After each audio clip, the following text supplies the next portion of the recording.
അരിമണി വെച്ചിട്ട് ഒരു ക്രാഫ്റ്റാണ് ചെയ്യാൻ പോകുന്നത്. അപ്പോൾ അതിന് വേണ്ടിയിട്ട് ഒരു ചിരട്ട എടുക്കുന്നുണ്ട്. അപ്പോൾ മുകളിൽ ഹോളുള്ള ടൈപ്പ് ചിരട്ട ഉണ്ടല്ലോ, അതാണ് എടുത്തിട്ടുള്ളത്. അപ്പോൾ ചിരട്ട മൊത്തത്തിൽ സാൻഡ് പേപ്പർ വെച്ചിട്ട് ഒന്ന് ക്ലീൻ ആക്കി കൊടുത്തതിന് ശേഷം ഫെവിക്കോള് ഒന്ന് അപ്ലൈ ചെയ്ത് കൊടുത്തിട്ട് ഈ എടുത്തിട്ടുള്ള അരിമണിയൊക്കെ ഒന്ന് മൊത്തത്തിൽ കവർ ചെയ്ത് ഒട്ടിച്ചു കൊടുക്കുന്നുണ്ട്. അപ്പോഴേ എൻ്റെ ചാനൽ ആദ്യമായിട്ടാണ് കാണുന്നതെങ്കിൽ ഒന്ന് സബ്സ്ക്രൈബ് ചെയ്ത് സപ്പോർട്ട് ചെയ്യുക. പിന്നെ ലൈക്ക് ചെയ്യാനും കമൻറ്റ് ചെയ്യാനും ഷെയർ ചെയ്യാനും ഒന്നും മറക്കരുത്.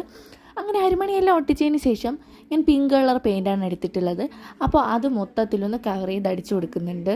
എന്നിട്ട് അതിൻ്റെ മുകളിൽ ഒട്ടിക്കാനായിട്ട് ഞാൻ കാർഡ്ബോർഡിൽ ചെറിയൊരു ഷാഡോ ഗേൾ ഒരു കുഞ്ഞുകുട്ടിയുടെ ഇത് ചെയ്തു വെച്ചിട്ടുണ്ടായിരുന്നു. പക്ഷെ അതെനിക്ക് വലിയൊരു ഭംഗിയായിട്ട് തോന്നാത്തതുകൊണ്ട് എൻ്റെ ഒരു പഴയ കുഞ്ഞൻ പാവയുണ്ടായിരുന്നു.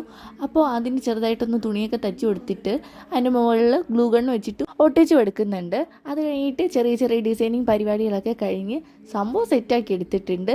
അപ്പോൾ നിങ്ങൾക്ക് ഇഷ്ടപ്പെട്ടാൽ നിങ്ങൾ ട്രൈ ചെയ്യണേ.